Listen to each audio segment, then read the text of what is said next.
बच्चों, मेरा नाम है मोहित और आपका स्वागत है हमारे YouTube चैनल हिस्ट्री चैंपियन में। तो जैसा कि आप जानते हो, आपका जो पेपर होने वाला है इंडियन इकोनॉमिक थॉट का, भारतीय आर्थिक विचारक, जो भारतीय आर्थिक विचारक जिन्होंने भारतीय अर्थव्यवस्था के ऊपर भारतीय लोगों ने जितने विचार रखे हैं उससे संबंधित आपके सामने कंप्लीट के कंप्लीट प्रश्नों को अपन पढ़ने वाले हैं। काफी ज्यादा महत्वपूर्ण प्रश्न होने वाले हैं इसमें आपके सामने। यहीं से कंप्लीट रिवीजन हो जाएगा आपका यूनिट फर्स्ट का, यूनिट सेकंड का, यूनिट थर्ड का। तो चैनल को जरूर से सब्सक्राइब कर देना, वीडियो को जरूर से लाइक कर देना और अपने दोस्तों को जरूर से शेयर कर देना।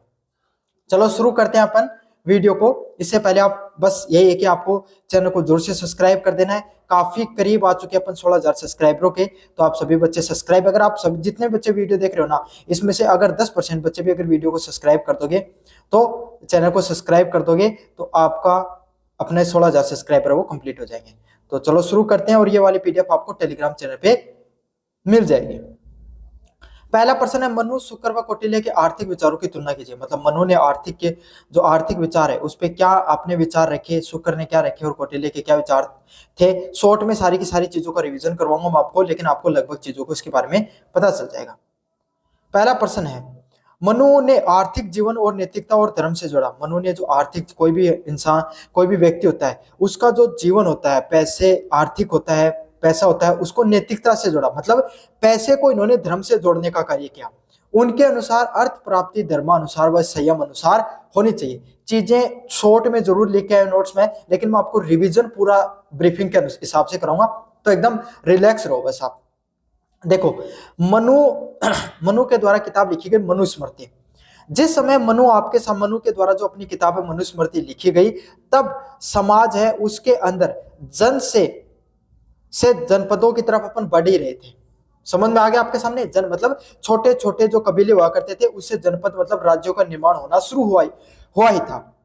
उस समय राज्य है, जो आपके सामने राज्य जो टर्म है वो नई नई आई थी, और उस समय आपके सामने जो समाज है उसमें किस चीज का बोलबाला देखने को मिलता था? धर्म का बोलबाला देखने को मिलता था। समझ में आ गया? तो कोई भी लेखक हो गया, वो अपने विचार किस हिसाब से लिखता है? उस हिसाब से लिखता है जैसा कि समाज है, जैसा समाज है वैसा ही आपको सामने लेख देखने को मिलता है। तो यही चीज आपके सामने जो मनु है उनके विचारों में भी ये चीज दिखाई देती है। उन्होंने क्या कहा? अगर कोई भी व्यक्ति है, अगर अपने जीवन में पैसे कमाता है, आर्थिक दृष्टि से आपके सामने अगर जीवन में सफल होता है, तो उसको पैसे किस तरीके से कमाने चाहिए? नैतिकता के आधार पे, धर्म के आधार पे, ना चोरी करके, ना झूठ के माध्यम से, ना पाखंड के माध्यम से। उनके अनुसार अगर कोई भी व्यक्ति है, अगर वो कोई सामान है, 100 रुपए का अगर सामान है, अगर वो कोई व्यक्ति को बता रहा है कि भाई 100 का है और मैं 110 रुपए में बेचूंगा क्योंकि मुझे 10 रुपए का मुनाफा चाहिए, तो सही है, कोई बात नहीं है लेकिन इसके अंदर। लेकिन उस 100 रुपए की चीज 110 में बेच रहे हो और उसमें भी आपको 1 किलो में 900 ग्राम दे रहे हो, तो इसका मतलब क्या करे आप? झूठ व पाखंड का प्रयोग करे हो। तो इस प्रकार का पैसा नहीं कमाना चाहिए। सीधी सीधी बात है, उन्होंने कहा कि 2 नंबर का पैसा नहीं कमाना चाहिए, सारा का सारा व्हाइट मनी आपको कमानी चाहिए। उनको दो चीजें, दो सिद्धांत आपको अच्छे से लिख के आना है अगर मनु पे प्रश्न आए, तो उनके अनुसार यही था कि अगर अर्थ की प्राप्ति करो, अगर पैसे की प्राप्ति पर अगर आप ध्यान देते हो, तो धर्म अनुसार और संयम अनुसार। मतलब पैसे को कमाना है तो संयम से भी कमाना आपको, धर्म के साथ साथ किस चीज का ध्यान रखना है? संयम का भी। आपको ये नहीं करना है कि आप पैसे कमाने के चक्कर में इतने अंधे हो चुके हो, इतने मतलब आप सभी चीजों को अपने जीवन में भूल चुके हो। आपको इस प्रकार से भी अपना जीवन नहीं जीना है कि आप सिर्फ पैसे पैसे कमाने पर ध्यान दो। इससे ना आप धर्म का ध्यान रहे आपको, ना आपको अपने रिश्तेदार जो रिश्ते हैं, आप रिश्ते नाते उनका ध्यान रहे, ना आपको और कोई सामाजिकता का ध्यान रहे। बस आप पैसे के लिए किसी भी व्यक्ति को ठग सकते हो, छल सकते हो, चोरी के माध्यम से पैसा कमा सकते हो। तो इस प्रकार के पैसे को उन्होंने निरर्थक माना, उन्होंने उनके द्वारा कोई वैल्यू नहीं थी। समझ में आ गया? तो मनु के द्वारा किस पे जोर दिया गया? आर्थिक जीवन को किससे जोड़ा गया? नैतिकता से और धर्म से जोड़ा गया। समझ में आ गया आपके सामने? फिर अगले विचारक हुए आपके सामने शुक्राचार्य। शुक्राचार्य के द्वारा शुक्र नीति दी गई, जिसमें उन्होंने राज्य की आर्थिक नीति, कर नीति व जनता के कल्याण पर बल दिया। शुक्र ने क्या कहा आपके सामने? शुक्र के द्वारा कहा गया कि कोई भी समाज है उसको, कोई भी राज्य है उसको अपनी आर्थिक नीति अलग से बनानी चाहिए, कर नीति और जनता के कल्याण पे बल देना चाहिए। मतलब शुक्राचार्य के द्वारा जो ज्यादा जोर दिया गया वो राजा के द्वारा किस तरीके से अपने राज्य को चलाने की क्या प्रणाली होनी चाहिए, उस पर उन्होंने ज्यादा जोर दिया। उन्होंने क्या कहा? कोई भी राज्य है, कोई भी राज्य है उसकी आर्थिक नीति होना बहुत ज्यादा जरूरी है। क्यों? क्योंकि भाई राजा को ये पता होना चाहिए कितना पैसा कहां से आएगा और कितना पैसा उसको राजा को अपने जनता पर खर्च करना है। अगर कोई भी राजा को इस चीज का पता है, उसकी आर्थिक नीतियां स्पष्ट है, कितना उसको जनता की सड़कों का निर्माण के लिए, जलाशय के निर्माण के लिए कितना आपके सामने और जो प्रशासन पे देना है, कितना उसको खुद के लिए रखना है, अगर इस प्रकार की उसकी नीतियां अगर स्पष्ट होंगी तो उसका क्या होगा, उसका राज्य बहुत अच्छा चलेगा। अगला पॉइंट आपके सामने कर नीति। शुक्राचार्य ने साफ साफ कहा कोई भी राजा है उसका, अगर कोई भी राज्य वो बिना कर के बिना नहीं चल सकता। अगर कोई भी राजा को अगर अपना राज्य अच्छे से चलाना है तो कर है वो उसको संग्रह करना ही पड़ेगा। और कर को संग्रह करने के लिए आपके सामने कर है वो इस हिसाब से लेना चाहिए कि जनता ज्यादा उत्पीड़ित भी नहीं हो और आपके सामने राजा का काम भी चल जाए। मतलब आपको सामने ऐसे समझ लो कि जैसे खाने में नमक होता ना, वो आवश्यक भी होता है, उसके बिना काम भी नहीं चलता है, लेकिन ज्यादा डालोगे तो सब्जी का स्वाद भी खराब कर सकता है। यही चीज कर में भी लागू होती है। कोई भी राजा है उसको कर संग्रह करना तो उस नमक की तरह करना है कि जनता उसको देते वक्त उसको दे तब उसको ऐसे भी नहीं लगे कि उसे बहुत ज्यादा उसका हक की चीजें ली जा रही हैं और वो उसको जो राजा है उसका काम भी चल जाए, उसकी आर्थिक दृष्टि से काम भी चल जाए। साथ के साथ जनता, अगर कोई भी राज्य है वो आपके सामने अपनी आर्थिक नीतियों का निर्माण कर रहा है तो उसमें जनता का कल्याण भी होना बहुत जरूरी है। जनता की जो कल्याण की भावना है वो भी होनी बहुत ज्यादा जरूरी है। ऐसे नहीं राजा ने कर ले लिया, सारा अपनी भोग विलासिता में उड़ा दिया, सारा का सारा पैसा क्या कर दिया, अपने आराम से खुद के जो ऐशआराम की जिंदगी में उड़ा दिया, जनता से उसको कोई भी मतलब नहीं। ऐसा नहीं करना है, कुछ पैसा उसको जनता के लिए भी लगाना है। अपने जीवन में अपने ऊपर खर्च करो लेकिन कुछ जनता के ऊपर भी खर्च करना है। उन्होंने उत्पादन, व्यापार व कराधान में संतुलन की बात की। उन्होंने क्या कहा कि हर राज्य को अपने जो राज्य है उसमें उत्पादन को बढ़ावा देना चाहिए, व्यापार को बढ़ावा देना चाहिए। और कराधान मतलब क्या होता है, कराधान क्या होता है, जो अपना जो राजस्व होता है उसको संतुलन तरीके से क्या करना चाहिए, उसको व्यवस्थित करना चाहिए। तो ये विचार थे शुक्र के। अगले वाले विचारक की बात करें आपके सामने, अगले वाले विचारक देखने को मिलते हैं आपके सामने कौटिल्य। कौटिल्य ने क्या बताया, अर्थशास्त्र में व्यवहारिक दृष्टिकोण अपनाया। भाई कौटिल्य जब तक आपके सामने, कौटिल्य जो है वो लगभग आपके सामने मौर्य साम्राज्य के सबसे बड़े मतलब मंत्री थे और उन्होंने मौर्य साम्राज्य की स्थापना भी की थी, समझो चंद्रगुप्त मौर्य के साथ, मौर्य की सहायता से। तो उन्होंने चंद्रगुप्त मौर्य का पूरा साम्राज्य वही संभालते थे और चंद्रगुप्त मौर्य बनाने में भी उनका योगदान रहा। तो वो बहुत ही समृद्धशाली और व्यवहारिक व्यक्ति थे। तो उन्होंने भी किस तरीके की बातें की, व्यवहारिक दृष्टिकोण की बातें की, ना धर्म की बात की, ना शुक्र की तरह एकदम नीतियों की बात की। उन्होंने क्या कहा, राज्य की समृद्धि को शासन का मुख्य लक्ष्य माना। उन्होंने सीधा सीधा कहा कि राज्य है वो समृद्ध होना चाहिए। राज्य समृद्ध मतलब जनता भी खुश रहे और राजा है उसका भी काम चलता रहे। उन्होंने जनता की भलाई के लिए कृषि, व्यापार, उद्योग व राजस्व व्यवस्था पर विस्तार से विचार किया। उन्होंने अपनी किताब जो अर्थशास्त्र में साफ साफ लिखा कि किस तरीके से कृषि को बढ़ावा दे सकते हैं, अपने राजस्व में बढ़ावा देने के लिए किस तरीके से हम व्यापार को बढ़ावा दे सकते हैं, किस तरीके से हम अपने उद्योग को बढ़ावा दे सकते हैं। अगर कृषि, व्यापार व उद्योग बढ़ेगा किसी राज्य में तो राजस्व तो अपने आप धीरे धीरे अपने आप ही बढ़ जाएगा। समझ में आ गया आपको विस्तार से चीजें। तीनों विचारक ने आर्थिक व्यवस्था को समाज और नैतिकता व राजनीतिक जीवन से जोड़ा। आपके सामने तीनों के तीनों विचारक हैं, चाहे आपके सामने मनु है, चाहे शुक्राचार्य, चाहे कौटिल्य। तीनों के तीनों विचारक ने क्या बताया, इन्होंने समाज की जो पैसे की जो व्यवस्था है उसको नैतिकता व राजनीतिक जीवन से जोड़ा, मतलब राजा के जीवन से और धर्म के हिसाब से जीवन में पैसा कमाने पर जोड़ा। अगर तीनों के तीनों विचारकों की बात करें तो कौटिल्य का दृष्टिकोण ज्यादा यथार्थवादी लगता है। क्यों? क्योंकि ज्यादा आधुनिक है वो इनसे। जब शुक्र और आपने मनु के द्वारा जब सिद्धांत दिए गए तब राज्य नए नए आए थे और कौटिल्य जब आए तब कौटिल्य एक तो सबसे समृद्ध विचारधारा के हिसाब से भी बहुत समझदार व्यक्ति थे। दूसरी बात है वो खुद मंत्री थे, वो खुद चलाते थे व्यवस्था को, तो उन्हें पता था कि किस तरीके से अर्थव्यवस्था को व्यवस्थित किया जाता है। तो मुझे उम्मीद है कि आपको अच्छे से समझ में आ गया। बेशक मैं नोट्स, शॉर्ट नोट्स लेके आऊं लेकिन रिवीजन आपका फुल होगा, इसका आपको फिक्र करने की बिल्कुल भी जरूरत नहीं है।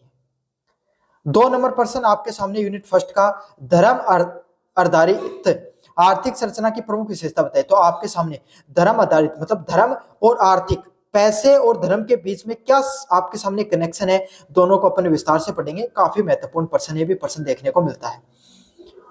प्राचीन भारतीय अर्थव्यवस्था धर्म पे आधारित थी। मतलब पहले की जो अर्थव्यवस्थाएं हुआ करती थी वो धर्म पे आधारित है। क्यों थी धर्म पे आधारित? आज के समय अगर कोई व्यक्ति को, अगर समाज में क्या दृष्टिकोण है कि भाई पैसा आना चाहिए चाहे कैसे भी हो, भाई एकदम वास्तविक बात कर रहा हूं मैं। आप भी कह सकते हो कि भाई ऐसे नहीं, गलत विचार है, ऐसा विचार है, आपको भी मौका मिले ना, आप भी ले लो तुरंत। अगर कहीं सड़क पे 500 के 5 नोट पड़े हुए हैं और आपने उसको उठा लिया, और अगर आप बहुत मुश्किल 100 लोगों ने उठाया, तो कोई अगर मान लिया कोई एक व्यक्ति होता है जो अगर सामने वाले को लौटाता है, अगर किसी ने पूछ लिया सर भाई मेरे गिरे, तो आप उसको लौटा दोगे। अगर किसी का नहीं पता चला तो आप उस पैसे को अपने पास रखोगे ना। तो यही है, आज के समय धर्म का उतना महत्व नहीं है, लेकिन जिस समय प्राचीन सभ्यता की बात करें तब धर्म का बहुत महत्व हुआ करता था। समाज में पैसे कमाने में धर्म का बहुत अधिक महत्व देखने को मिलता था। तो यही है, प्राचीन भारतीय जो अर्थव्यवस्था हुआ करती थी उसमें धर्म का बहुत अधिक महत्व देखने को मिलता था।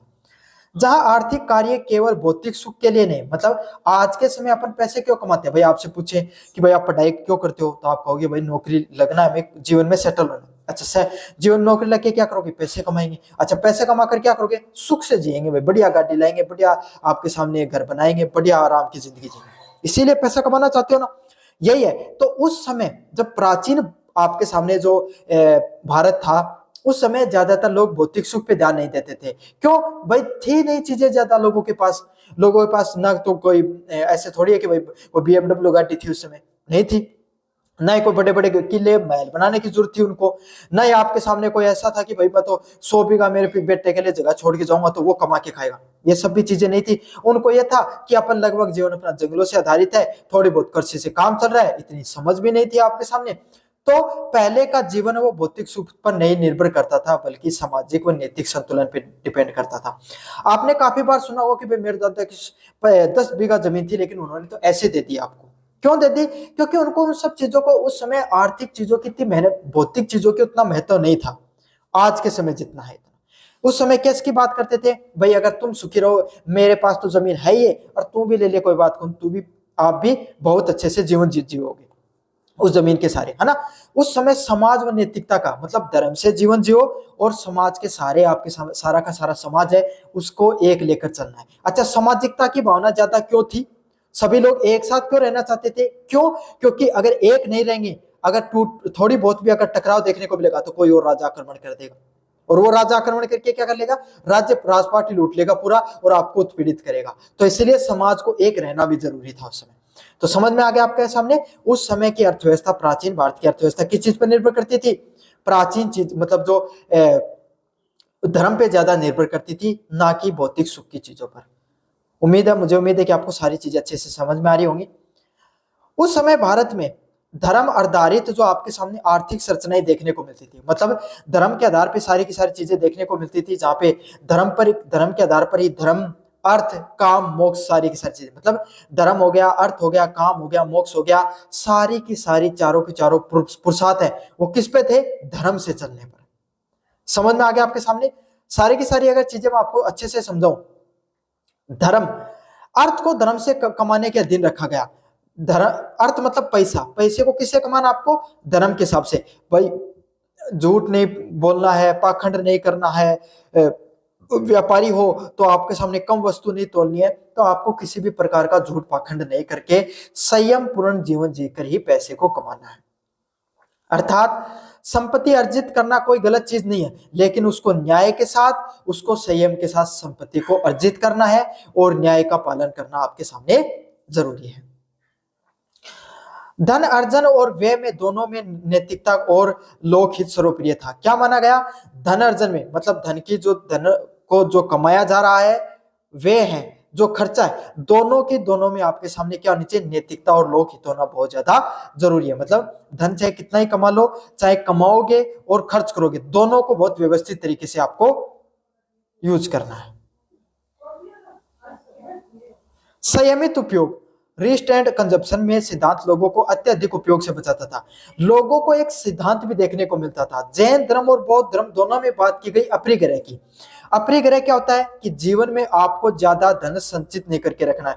आज के दिन आपको देखना कोई आदमी मृत्यु के निकट होगा, फिर भी क्या कहेगा कि भाई मेरे बेटा का क्या होगा, मेरी तो जमीन है वो ले गया, ये हो गया।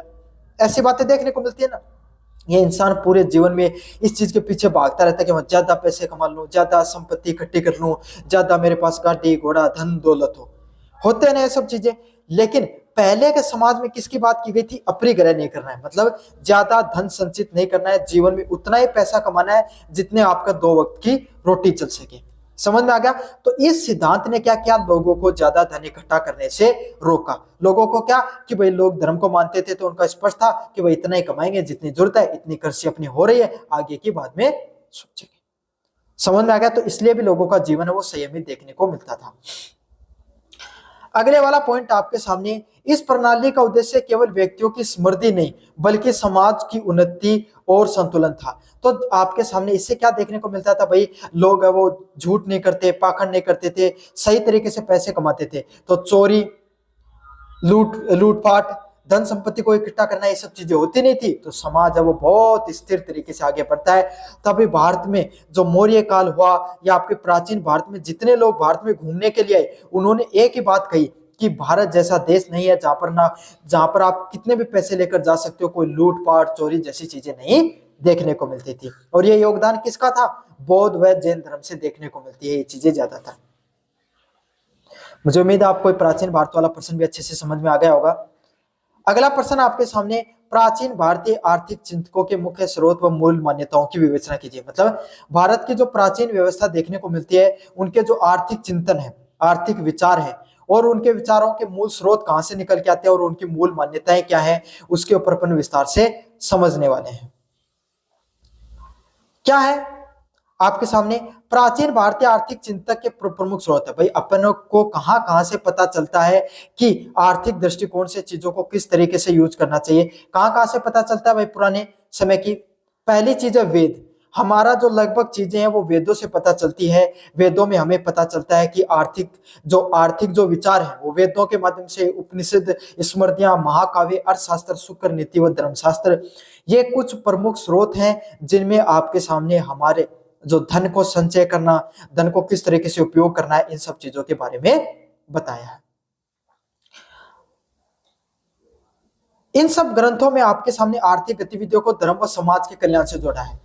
उस समय में आपके सामने जो जितने भी ग्रंथ है, जो प्राचीन भारत के जितने भी ग्रंथ है, इन्होंने किसकी बात की है? इन्होंने यही बात की है कि जो आर्थिक गतिविधि है, जो पैसे से संबंधित चीजें, वो आपके सामने वो धर्म व समाज से जुड़ी होनी चाहिए। किससे जुड़ी होनी चाहिए? धर्म और आपके समाज कल्याण से जुड़ी। मतलब आपके सामने आपको क्या करना है? धर्म से पैसे कमाना है और उसको समाज कल्याण में लगा देना है। समझ में आ गया? मतलब आपको क्या करना है? खूब सारा, अगर आप क्या करो, अगर जो धर्म से पैसे कमाओ और उसको भी कुछ पैसा जो आपने अगर अधिक कमा लिया तो उसको समाज के कल्याण में लगा दो। मुख्य मान्यता थी कि अर्थ का अर्जन धर्म के अधीन होना चाहिए। पैसे कमा रहे हो तो झूठ पाखंड आपके लूटखोस से नहीं कमाना है। धर्म से पैसे कमाओ तो वो भी धर्म से कमाओ। समझ में आ गया?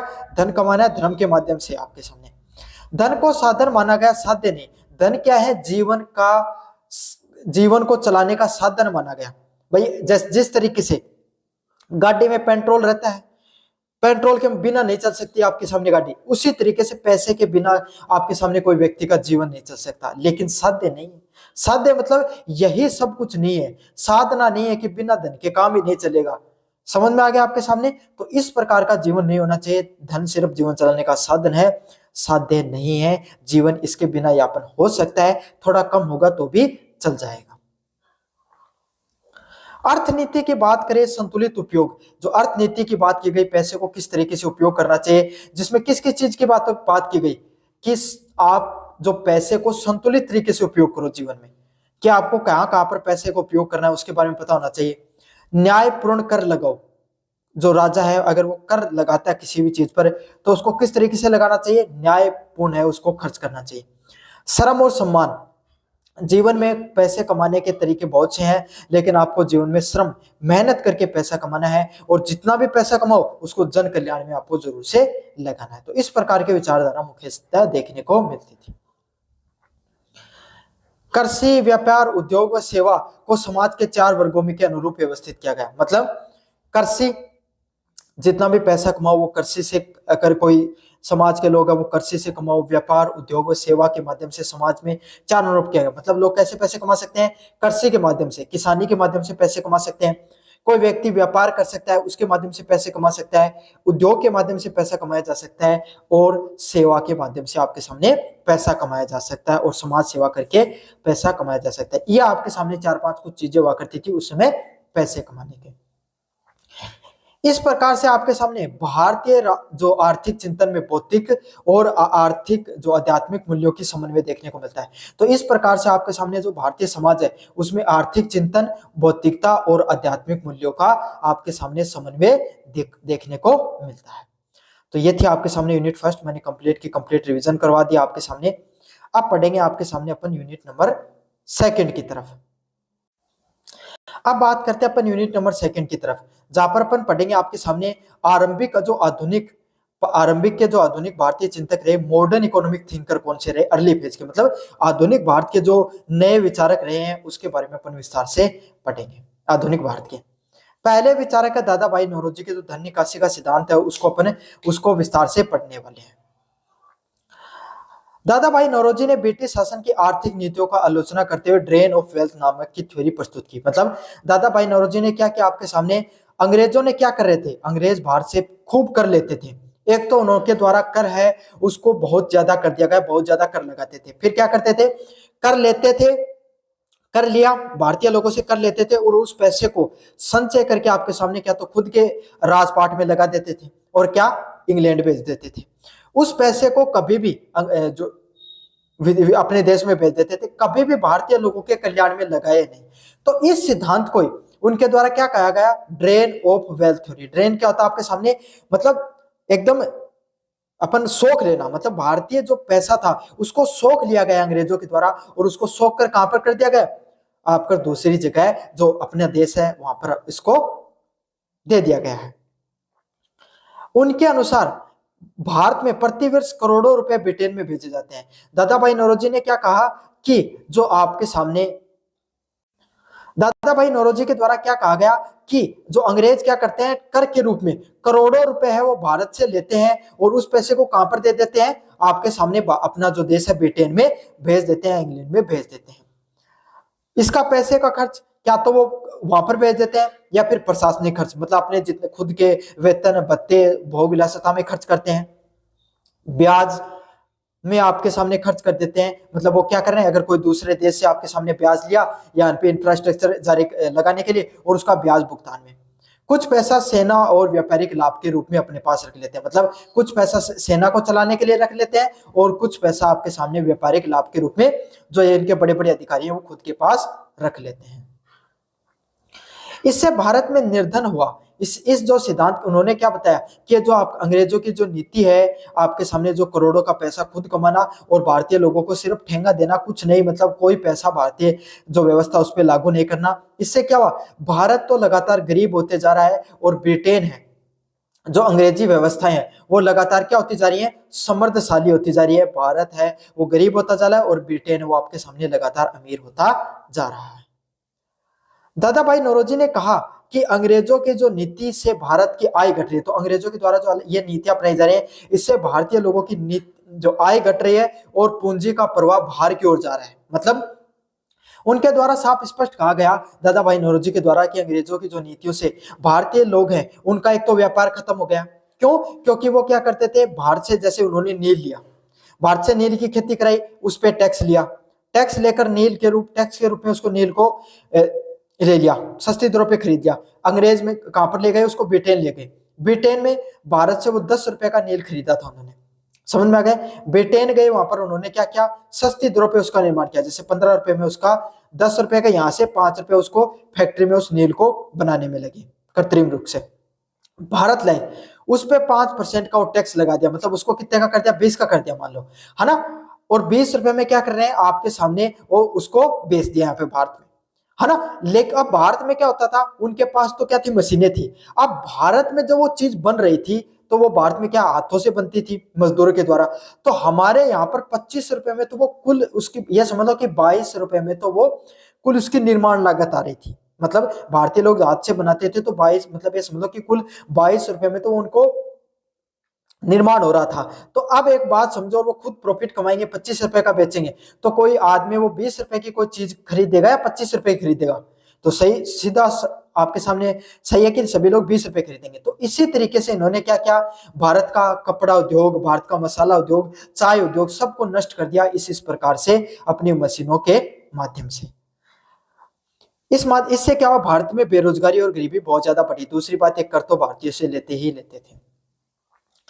इन्होंने जो आपके सामने दादा भाई नौरोजी है, इनके द्वारा इनका मानना था कि आर्थिक शोषण को भारतीय गरीबी का प्रमुख कारण है। उनका यही मानना था, ये जो आर्थिक शोषण आपके सामने देखने को मिलता है अंग्रेज ब्रिटेन जो ब्रिटिश लोगों का, यही आपके सामने सबसे बड़ा कारण है भारत में गरीबी का। ये जो ब्रिटेन के जो लोग हैं, भारतीय लोगों का जो शोषण कर रहे हैं, जो पैसा होता है उसको यहां से ले जाकर ब्रिटेन में लगा रहे हैं।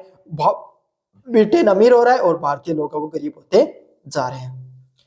उनकी जो अवधारणा थी, जिसमें भारतीय राष्ट्रीय आंदोलन की आर्थिक आधार की नींव रखी, तो इनके जो थ्योरी थी, इसमें पहली बार लोगों को यह पता चला कि किस तरीके से आपके सामने अंग्रेज वो हमको सिर्फ राजनीतिक और सामाजिक दृष्टिकोण से जो गुलाम नहीं बनाए, बल्कि आर्थिक दृष्टिकोण से भी आपको गुलाम बनाए हुए हैं। तो इनकी इस थ्योरी ने बहुत मददगार सिद्ध हुई जनता को समझने में, किस तरीके से अंग्रेज जो हमारे जो आर्थिक दृष्टिकोण से हमें गुलाम बनाए हुए, और इसी की वजह से जो स्वराज का जो नारा है वो आपके सामने और बलशाली बन पाया। अगले वाला प्रश्न आपके सामने, गोपाल कृष्ण गोखले व महादेव गोविंद रानडे के आर्थिक विचारों की तुलना कीजिए। तो गोपाल कृष्ण गोखले और महादेव गोविंद रानडे के जो प्रमुख आर्थिक विचार हैं उसके बारे में अपन विस्तार से पढ़ेंगे। काफी महत्वपूर्ण प्रश्न ये भी है। दोनों है जो आपके सामने, गोपाल कृष्ण गोखले और महादेव गोविंद रानडे, दोनों के दोनों किस प्रकार के विचारक थे? अर्थचिंतक थे। अर्थचिंतक मतलब जो पैसे से संबंधित आपके सामने चीजों पर विचार रखते थे, आर्थिक चिंतक थे, आर्थिक विचारक थे। रानडे के द्वारा आर्थिक विकास को औद्योगिकरण, तकनीक और सामाजिक सुधार पे बल दिया। तो रानडे के द्वारा जो सिद्धांत दिया गया वो कौन सा था कि अगर भारत में विकास करना है, अगर भारत में आर्थिक विकास करना है, लोगों को सशक्त और मजबूत बनाना है, तो हमें किस चीज पर बल देना पड़ेगा? औद्योगिकरण पे बल देना पड़ेगा। अपने उद्योगों को और ज्यादा मजबूत करना पड़ेगा। अगर हमारे उद्योग मजबूत होंगे तो हमारे देश में प्रगति अपने आप ही देखने को मिलेगी। इन्होंने किसकी बात की? भारत में तकनीक, शिक्षा और समाज सुधार पे बल दिया। इनका क्या मानना था कि भारत में अगर तकनीक अच्छी होगी, भारत में अगर भारत की तकनीक और शिक्षा अच्छी होगी तो इससे ज्यादा उद्योग लगेंगे, और जितने ज्यादा उद्योग लगेंगे आपके सामने, उतना ज्यादा लोगों के पास पैसा होगा, उतने ही ज्यादा लोगों में आर्थिक दृष्टि से मजबूती देखने को मिलेगी, और इससे सामाजिक सुधार में भी आपके सामने बल मिलता है। अगले वाला प्रश्न है, उन्होंने कहा कि भारत में गरीबी दूर करने के लिए उद्योग, व्यापार और कृषि को समान महत्व दिया जाना चाहिए। उनको क्या मानना था? उनका साफ साफ मानना था, अगर आप गरीबी को दूर करना चाहते हो तो उद्योग, व्यापार और कृषि को महत्व देना बहुत ज्यादा जरूरी है। मतलब उनका साफ साफ यही कहना था, अगर भारत जैसे देश में अगर आप गरीबी को दूर करना चाहते हो तो आपको क्या करना चाहिए? आपको ज्यादा से ज्यादा उद्योगों को लगाना चाहिए। आपको अपनी जो व्यापार और कृषि है उसको भी ज्यादा से ज्यादा महत्व देना चाहिए। जितना ज्यादा आप व्यापार और कृषि को महत्व दोगे, उतने ज्यादा आपके सामने गरीबी दूर होगी। क्यों? क्योंकि भारत में कृषि है वो सबसे मुख्य व्यवसाय था उस समय। सबसे ज्यादा लोग आपके सामने किस पर निर्भर थे? कृषि पर निर्भर करते थे। तो कृषि सशक्त होगी, कृषि से पैसा आएगा, लोगों की बेरोजगारी और गरीबी दूर होगी। कृषि अगर अच्छी होगी तो उससे सूती वस्त्र, कपास, चाय, मसाले जैसे उद्योग भी निर्मित होंगे और इससे व्यापार भी बढ़ेगा। तो मुख्यतः आपके सामने रानाडे के विचार क्या थे? औद्योगिकरण और तकनीकी विकास इनके प्रमुख विचार थे। अगले वाले प्रश्न की बात करें, गोखले ने आर्थिक सुधारों के साथ राजनीतिक भागीदारी को भी आवश्यक माना। जो गोपाल कृष्ण गोखले ने क्या कहा आपके सामने? इन्होंने क्या कहा कि आपके सामने समाज में, अगर आप समाज में अगर आर्थिक दृष्टिकोण से देश को मजबूत बनाना चाहते हो तो आपको सिर्फ पैसे पर ही चीजों को निर्भर नहीं करना है, बल्कि राजनीतिक भागीदारी को भी महत्वपूर्ण योगदान है। अगर भारत जैसे देश में राजनीतिक भागीदारी है वो अच्छी होगी, लोग राजनीति से भी जुड़ा महसूस करेंगे, तो आर्थिक मजबूती भी देखने को मिलेगी। क्यों? क्योंकि अंग्रेज है वो भारतीय लोग व्यापार कृषि में तो ठीक है, लेकिन ये अंग्रेज क्या कर रहे हैं आपके सामने? सही से आर्थिक नीतियां नहीं लागू कर रहे हैं। इससे क्या हो रहा है? भारत जो देश है वो गरीब होता जा रहा है। तो भारतीय देश को गरीबी से बचाना है तो आर्थिक भागीदारी होना भी बहुत ज्यादा जरूरी है। उन्होंने किस चीज की बात की? उन्होंने आपके सामने प्रशासनिक सुधार की, कर व्यवस्था में न्याय और जनहित को बल दिया। उन्होंने किस चीज की बात की? कि उन्होंने बात की कि समाज में प्रशासनिक सुधार होना जरूरी है, कर व्यवस्था मजबूत होनी जरूरी है और न्याय और जन शिक्षा पर भी बल दिया। उन्होंने यही कहा कि आपके सामने अगर प्रशासनिक सुधार देखने को मिलेंगे, कर व्यवस्था मजबूत होगी तो जो जनता है वो, जिससे क्या होगा, आपके सामने जन शिक्षित होगी, जनता शिक्षित होगी, तो जो राजनीतिक सुधार देखने को मिलेंगे, इससे अच्छी आर्थिक नीतियां लागू होंगी और लोगों के सामने, आपके सामने जो पैसे उसमें भी आर्थिक दृष्टिकोण में गरीबी भी दूर होगी। दोनों सुधारक ब्रिटिश शासन को शांतिपूर्ण सहयोग के आर्थिक सुधारक थे। तो दोनों के दोनों आपके सामने एक कैसे विचारक थे? नरम दल से संबंधित रखते थे और आपके सामने अंग्रेजों से सहयोग या याचना के माध्यम से शांतिपूर्ण तरीके से क्या करना चाहते थे? भारत में सुधार की बात करते थे। उनके विचारों में मानवता, उदारता व स्वावलंबन की भावना प्रमुख थी। उनके जो विचार दिए गए उसमें मानवता प्रमुख रूप से देखने को मिलती थी, उदारता व स्वावलंबन की जो भावना थी, मतलब सभी लोगों का भला हो। मानवता मतलब अगर आप पैसे कमाना चाहते हो तो इंसान को महत्वपूर्ण उसमें योगदान होना चाहिए और सभी लोगों को एकजुट रहकर कार्य करना चाहिए, उनकी ये प्रमुख भावना थी। अब बढ़ते हैं अगले नंबर जो यूनिट की तरफ, यूनिट नंबर 3 की तरफ, जिसमें आपके सामने अपन बात करेंगे आधुनिक भारतीय चिंतक के बारे में। मॉडर्न जो आपके सामने जो मॉडर्न थिंकर है, भारतीय जो आधुनिक चिंतक है, उनसे संबंधित चीजों के बारे में बात करेंगे, जिसमें पहले चिंतक है महात्मा गांधी के आर्थिक विचार, जो आर्थिक विचार है उसका विश्लेषण करेंगे। किसकी बात करेंगे? महात्मा गांधी के जो आर्थिक विचार हैं, वो महात्मा गांधी के द्वारा आर्थिक विचार क्या थे, पैसों के बारे में उन्होंने क्या लिखा, अपनी चीजों के बारे में। गांधी जी के आपके सामने आर्थिक जो विचार क्या थे? महात्मा गांधी के आर्थिक विचार किस चीज पर निर्भर करते थे? ट्रस्टीशिप पर, ग्राम स्वराज, स्वदेशी व अहिंसा पर आधारित थी। मतलब महात्मा गांधी के द्वारा जो आर्थिक विचार, पैसे से संबंधित जो विचार दिए गए, वो ट्रस्टीशिप पर, ग्राम स्वराज मतलब लोगों को जो भारतीय ग्रामीण व्यवस्था है अगर उसमें सुधार देखने को मिलेगा, अगर भारतीय ग्रामीण व्यवस्था है अगर वो मजबूत होगी तो ज्यादा से ज्यादा पैसा है वो ग्राम ग्राम मजबूत होंगे, भारतीय लोग गरीबी अपने आप ही दूर हो जाएगी। दूसरी बात है, उनका सबसे प्रमुख नारा था स्वदेशी को अपनाना। उन्होंने साफ साफ कहा अगर भारत जैसे देश को अगर आपके सामने सशक्त होना है तो हमें क्या करना पड़ेगा? जो अंग्रेजों के द्वारा जितने उत्पादन आ रहे हैं सस्ते, जो औद्योगिकरण के जो इनकी तकनीक के द्वारा आ रहे हैं, उनको सभी को आपको क्या करना है? उनको छोड़कर हमें अपने उद्योगों को बढ़ावा देना पड़ेगा। अपने उद्योगों को बढ़ावा दोगे तो भारतीय लोगों को रोजगार मिलेगा, भारतीय लोगों का उद्योग बढ़ेगा, भारतीय लोगों को रोजगार मिलेगा, इससे भारत की आर्थिक क्या होगी? आर्थिक रूप से मजबूत होंगे, भारत में गरीबी दूर होगी और भारत में बेरोजगारी है वो भी दूर होगी। उनके द्वारा सिद्धांत का एक महत्वपूर्ण सिद्धांत यह भी था कि हमें अहिंसा का पालन करना चाहिए। अंग्रेजों के खिलाफ अगर अपन अहिंसा का पालन करेंगे तो अंग्रेज क्या है, अंग्रेजों को मौका नहीं मिलेगा हमारे खिलाफ हिंसा करने का। इससे यह भी फायदा होगा कि हमारे उद्योग धंधे हैं, जो कर वगैरह की नीतियां उसको अपन अहिंसा के माध्यम से मनवा भी सकते हैं। उनका मानना था, महात्मा गांधी का आपके सामने मानना था कि अर्थव्यवस्था का उद्देश्य केवल लाभ कमाना नहीं बल्कि समाज की सेवा भी होना चाहिए। तो आपके सामने महात्मा गांधी का यही मानना था अगर अर्थव्यवस्था है, जो पैसे जो आपके सामने अर्थव्यवस्था चलती है, इसका उद्देश्य केवल ये नहीं कि आप पैसे कमा रहे हो, पैसा कमाना ही इसका मुख्य जो उद्देश्य नहीं होना चाहिए, बल्कि समाज की सेवा करना ही इसका मुख्य उद्देश्य होना चाहिए। जनता है वो ज्यादा से ज्यादा आपके सामने क्या करे, पैसा कमा रही है, इससे आपके सामने खुद के पास रहे, लूट खसोट मचा रहे हैं, एक दूसरे को उत्पीड़ित करके पैसा कमा रहे हैं, इस प्रकार का पैसे का कोई महत्व नहीं है।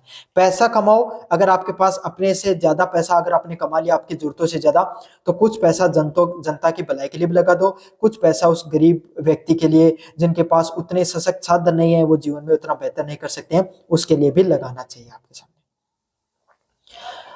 वे चाहते थे कि उत्पादन गांवों पे आधारित हो और प्रत्येक व्यक्ति आत्मनिर्भर बने। उनका क्या मानना था कि उनका यही मानना था कि प्रत्येक जो उत्पादन है वो गांवों पे आधारित हो, ज्यादा से ज्यादा उत्पादन है वो गांवों के द्वारा हो। वो ग्राम पंचायतों को या गांवों को क्या बनाना चाहते थे? स्वावलंबी बनाना चाहते थे। मतलब उनका यही मानना था। उनके द्वारा एक बहुत अच्छा विचार रखा गया था महात्मा गांधी के द्वारा, अगर आज भी ये विचार लागू हो जाए ना तो भारत में सरकारी नौकरी की दौड़ खत्म हो जाए।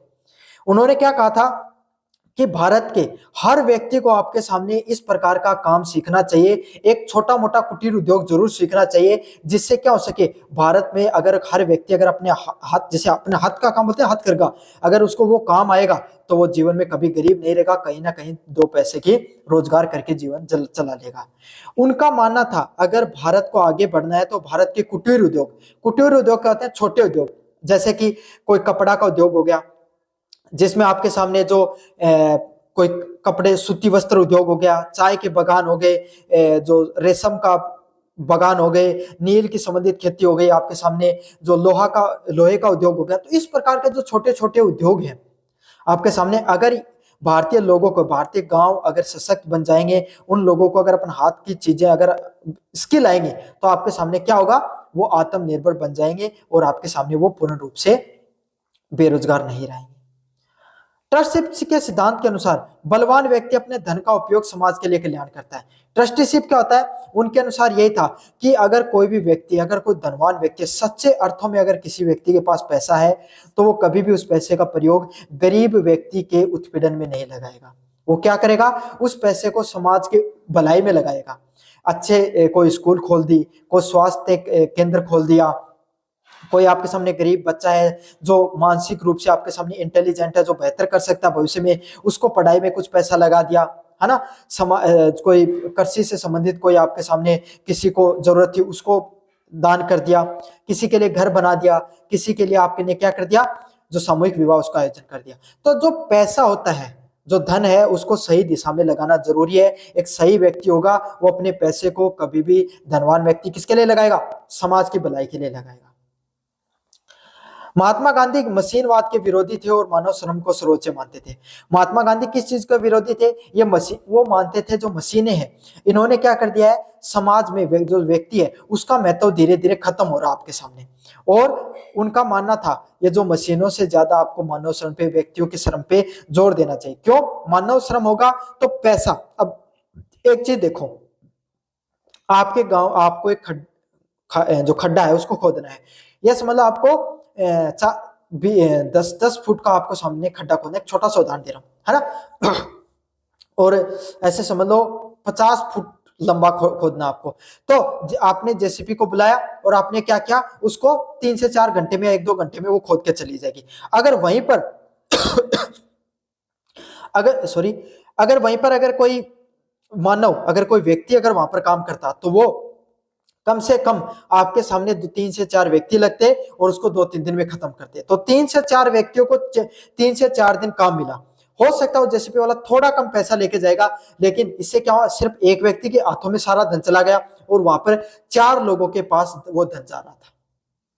समझ में आ गया। तो मशीनें क्या करती है, धन को एक जगह इकट्ठा करती है। मशीनों के माध्यम से जो व्यक्ति है उसका कोई भलाई नहीं होता है, पैसा है वो कुछ हाथों में जाकर संचित हो जाता है। इसीलिए उनका सिद्धांत ये मानना था कि पैसा है वो कुछ लोगों के हाथों में नहीं रहकर मानव श्रम के द्वारा सभी लोगों के हाथों में होना चाहिए। लेकिन ये चीजें भाई आप आज के समय सभी लोग मशीनों का उपयोग करते हैं, तो कैसे संभव नहीं।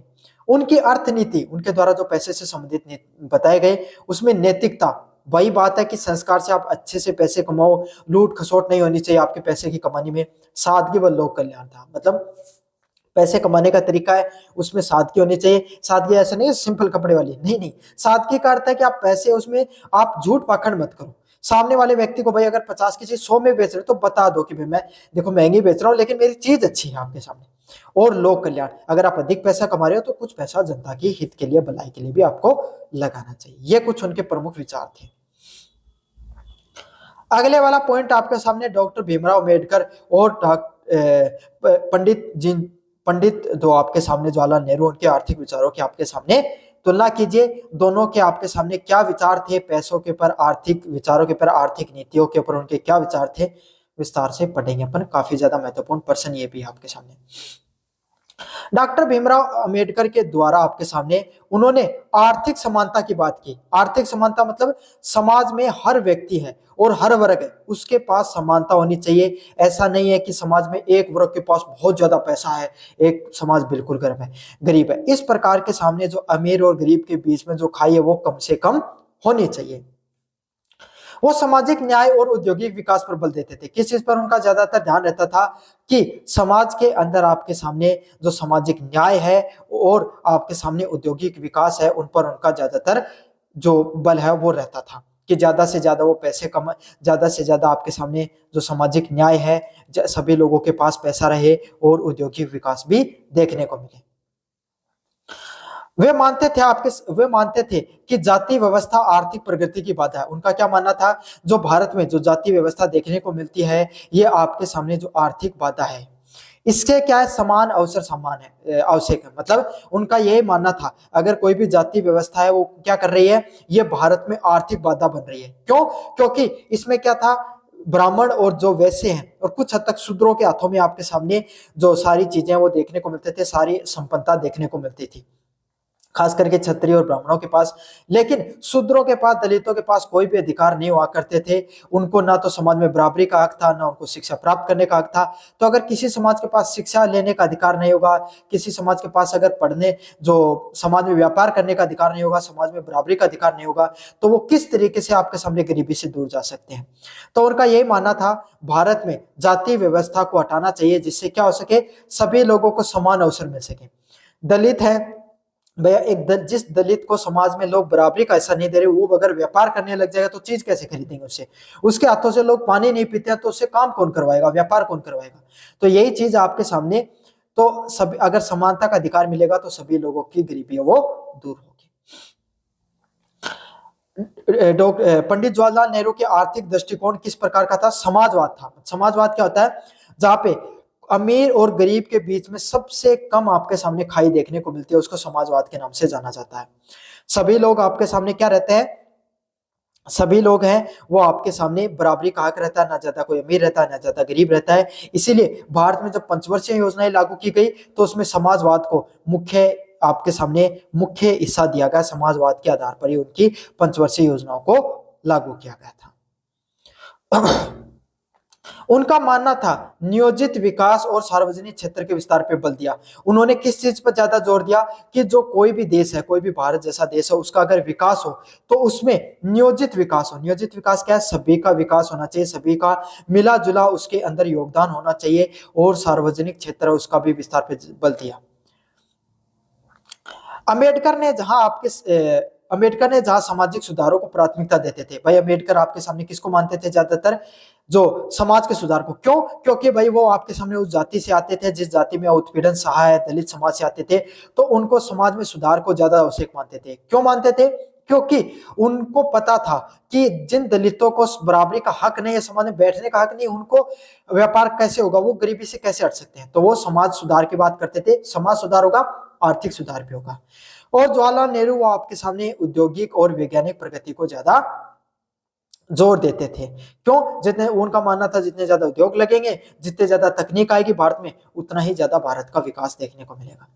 लेकिन दोनों के विचारधाराओं में थोड़ा अंतर देखने को मिल सकता है, लेकिन दोनों की यही मूल उद्देश्य था कि भारत में गरीबी हटे और राष्ट्रीय समृद्धि आए।